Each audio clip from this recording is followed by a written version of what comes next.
Gracie Max!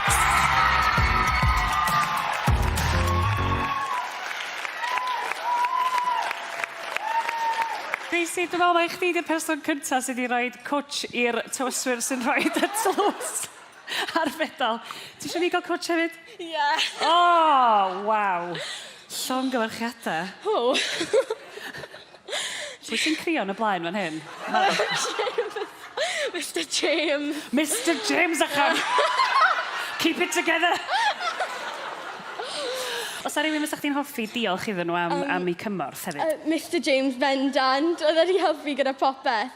Miss Mo a... Oh my god. Os gen ti fwy o gystadlu i fod? Ydyn ni'n cael deiawd. Deiawd bron popeth arall nawr. Wel, dechrau da. Ie. Llongyfarchiadau mawr i chdi. Ac i'r tair ohonyn nhw.